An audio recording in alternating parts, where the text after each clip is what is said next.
بسم الله الرحمن الرحيم. عن أبي هريرة رضي الله تعالى عنه قال قال رسول الله صلى الله تعالى عليه وسلم: من حج لله فلم يرفث ولم يفسق رجع كيوم ولدته أمه. رواہ البخاری۔ نبی کریم صلی اللہ علیہ وسلم نے ارشاد فرمایا، جس شخص نے اللہ کے لیے اس شان کے ساتھ حج کیا کہ نہ کوئی فحش بات ہوئی نہ کوئی گناہ، تو وہ اس دن کی طرح واپس ہوگا جیسا کہ اس کی ماں نے اسے جنا تھا۔ دوستو، حج کے متعلق بات ہو رہی ہے کہ حج ایک مقدس فریضہ ہے، اور جو شخص پورے آداب کے ساتھ حج کرتا ہے، اللہ رب العزت کو اس کا یہ عمل اس قدر پسند ہے کہ اللہ اس کے پچھلے تمام گناہوں کو اپنی رحمت سے معاف فرما دیتے ہیں۔ نہ صرف اس کے گناہوں کو معاف کرتے ہیں،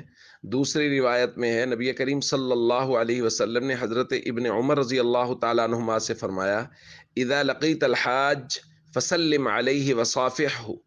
جب تم کسی حاجی سے ملو جو حج کر کے واپس لوٹ رہا ہو تو اس کو سلام کرو، اس سے مصافحہ کرو، ومرہ ان یستغفر لک، اور اس کو یہ کہو، یہ درخواست کرو کہ وہ تمہارے لیے استغفار کرے، فإنہ مغفور اللہ، کیونکہ اس کی بخشش کر دی گئی ہے۔ تو دوستو،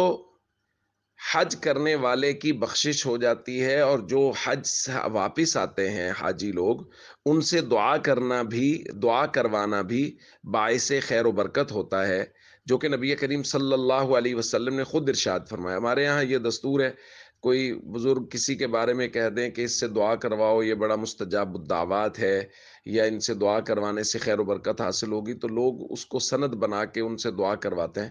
کائنات کے سردار جناب محمد کریم صلی اللہ علیہ وسلم فرما رہے ہیں کہ حاجی جب واپس آئے حج کر کے تو ان سے استغفار کرواؤ، ان سے دعا کرواؤ، تو وہ تمہارے لیے خیر و برکت کا باعث ہوگا۔ تو ہم سب کو چاہیے کہ ہم اس پر مکمل اور بھرپور عمل کریں۔ جن لوگوں کو اللہ نے وسعت دی ہے، ان کو پہلی فرصت میں حج کے لیے درخواست دینی چاہیے اور حج کرنا چاہیے، اور جو لوگ حج سے واپس آئیں ان کا اکرام کرنا چاہیے، ان سے مصافحہ اور سلام کرنا چاہیے، اور ان کو دعاؤں کی درخواست کرنی چاہیے۔ السلام علیکم ورحمۃ اللہ وبرکاتہ۔